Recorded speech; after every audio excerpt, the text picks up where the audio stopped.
Hi, இன்றைக்கி நம்ம மக்கானா எப்படி ரோஸ்ட் பண்ணுறதுன்னு பார்க்க போகிறோம். நான் இந்த பிராண்ட் மக்கானா தான் வாங்குகிறேன். நீங்கள் எந்த பிராண்ட் வேணாலும் வாங்கிக்கலாம். இது 200 கிராம்ஸ் தான். நம்ம இன்றைக்கி இதிலேருந்து 100 கிராம்ஸ் மட்டும்தான் ரோஸ்ட் பண்ணி பார்க்க போகிறோம். அதுக்கப்புறம் நம்ம மிச்சம் 100 கிராம்ஸ் ஸ்டோர் பண்ணிவிட்டு அப்புறமா ரோஸ்ட் பண்ணிக்கலாம்.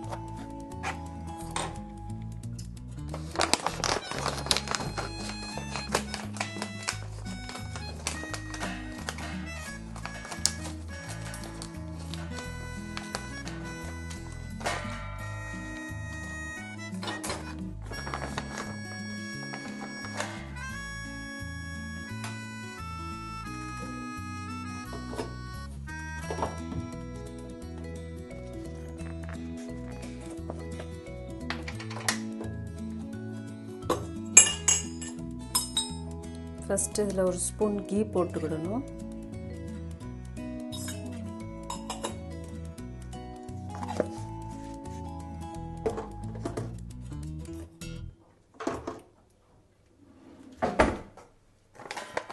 அப்புறம் இதில் ஒரு 100 கிராம்ஸ் மக்கானா போட்டுக்கணும்.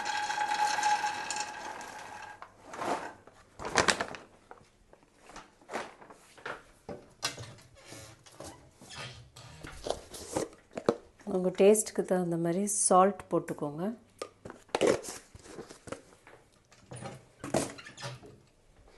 அப்புறம் கேஸ் சிம்மில் வச்சுட்டு ஒரு 15 மினிட்ஸ் இதை ஸ்லோ ஃப்ளேம்லேயே இப்படியே ஃப்ரை பண்ணணும். 15 மினிட்ஸ் ஃப்ரை பண்ணால் அது நல்லா ஃப்ரை ஆயிரும். மக்கானா ஒரு ஹெல்தி ஃபுட்டு.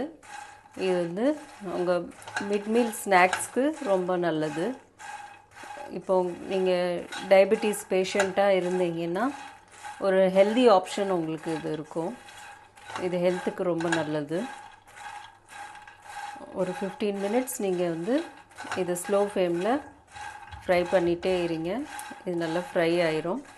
அப்புறம் நீங்கள் இது ஆறுனதுக்கப்புறம் ஒரு பாக்ஸில் போட்டு ஸ்டோர் பண்ணி வச்சுக்கோங்க. உங்களுக்கு இது ஒரு 1 வீக்காவது வரும். ஆனால் இது ரொம்ப நல்லாயிருக்கும் சாப்பிட்றதுக்கு. 1 வீக் கூட வர்றது கஷ்டம்தான். சீக்கிரமாக நம்ம சாப்பிட்டு காலி பண்ணிடுவோம். ஒரு ஹெல்தி ஆப்ஷன் நீங்கள் இது பார்த்துக்கலாம்.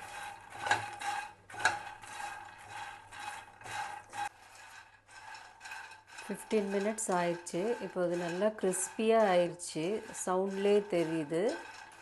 இதில் வெறும் சால்ட் அண்ட் கீ தான் போட்டிருக்கேன். உங்களுக்கு வேறு ஃப்ளேவர்ஸ் வேணும்னா நீங்கள் பெப்பர், ரெட் சில்லி பவுடர் இல்லை வேறு என்னவாவது போட்டுக்கலாம்.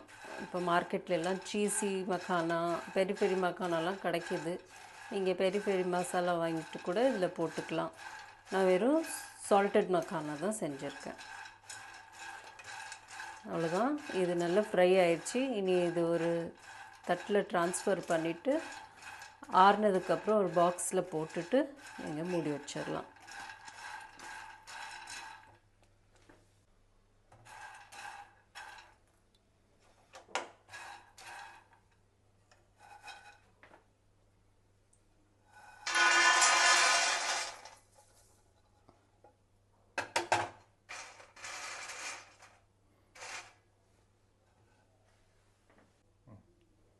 இப்போ நல்லா ஆறிடுச்சு.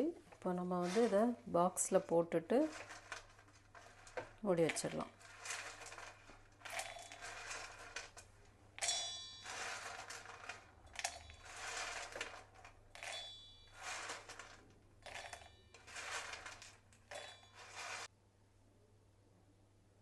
அவ்வளோதான், மக்கானா ரெடி.